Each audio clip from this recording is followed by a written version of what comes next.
Here is one of the dilemmas I face as I struggle with throwing things away. I don't want to put it in the landfill, but it is going to go into the landfill when you die. This made me think of my recent experiences with emptying out my parents' house, and then my brother's house after they died. We sold and donated as much as we could, but in the end, we had to face throwing many things away. Because the homes were sold, and we ran out of time. And I also brought some things into my garage that I will never use. It's easy to hold on to your own things when you're not up against a time clock. I know this is where setting a deadline comes in and making a commitment to meet that deadline. But I feel paralyzed to move forward because I am either emotionally attached to an item, or it is going to bring up emotional pain that is hard to face. I need to just rip off the band-aid and experience the pain, which will eventually lead to healing.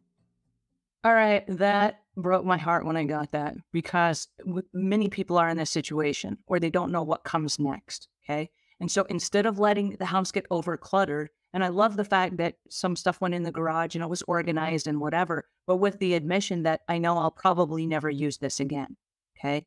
So then what happens to that? What happens to the garage full of stuff? Because by hanging on to stuff, thinking, oh, there's emotional attachments here, I'm not ready to process the emotions, I think I'll hang on to them in my garage for a couple of years.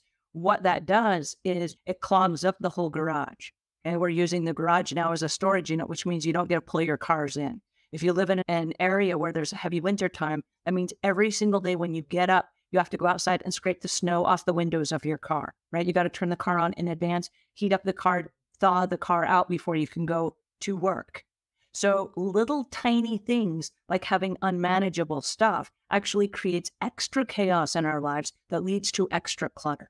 Now, it is very real that as we go through the course of our lives, we're going to be emotionally attached to items. This happens to every single person that's on the planet. And the reason being is because we're humans and we have attachments to other people, right? That's part of our hardwiring, is that we have attachments to other people and things.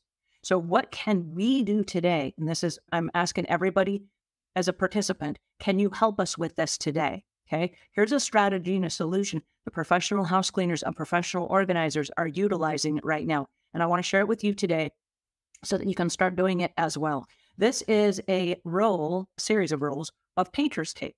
And so you can just buy these at the hardware store. I've actually left links in the notes below on the YouTube channels that we're streaming to today. This is painter's tape. It peels off really easily and it leaves no residue, which is why I'm a really big fan of it.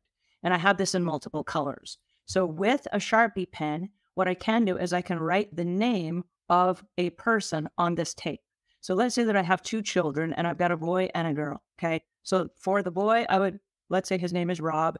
I would put Rob's name on lots of little pieces of red tape and I would tape them to the backs of items in my house that I want Rob to have when I die.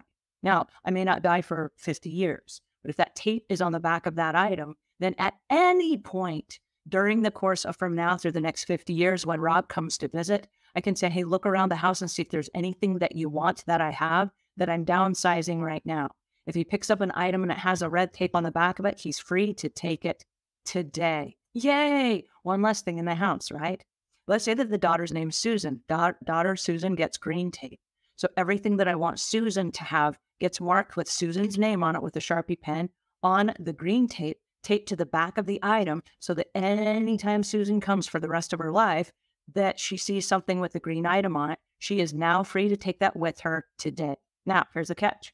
If she sees an item on it and it has Rob's color on it, she gets to go to Rob and say, hey, Rob, I noticed that Mom has this particular item at her house with your tag on the back of it, and I'm wondering how important is that to you? And Rob might say, oh, I hated that thing. Mom always thought that I really enjoyed it and I didn't, and I'm not interested in it at all. You can have it. They get to negotiate while you're still alive and somebody can still take it home today. Okay? Yay! What a nice little simple, easy program, right? The yellow one, I like to save for things that I'm using in my life right now, like it might be my hairdryer. So in my house, my hairdryer might have a little piece of yellow tape on it. It doesn't have anybody's name, but the yellow tape means I'm using this in my life right now. Please don't throw it away. But I had no emotional attachment to it whatsoever, okay? So if I were to die tomorrow for some reason, and somebody were to go through all my stuff and they find yellow tape, oh, guess what? This meant nothing to Mom. It meant nothing to her. She just used it. It was a utility item. It was just part of her house, part of her bathroom, whatever. We all have our own hair dryers. By keeping it, it doesn't mean any emotional attachments to mom. We are free to let this go, right? It's going to make clearing out the house super easy. Anything with yellow tape. Now, anybody that's coming into the house, whether it's a professional organizer, whether it is a house cleaner, whether it is a distant relative that comes in, they're going to look at everything and go, oh, this is all Rob's stuff. Let's call Rob and have him come and pick up all of his stuff. Now, there are lots of apps that are also on our smartphones where any person that's going through a house and a professional organizer or a house cleaner can help you with this. In the house cleaning industry, we do lots of upsell projects where if some reason somebody canceled on us, we got a whole bunch of extra time on our hands. We call up our list of people that are like, hey, I want this service. Come help me with this. They'll call you up on the phone and say, listen, I've got an open 3 hours. Do you want me to come do inventory of everything in your house? You're like, sure, come on over.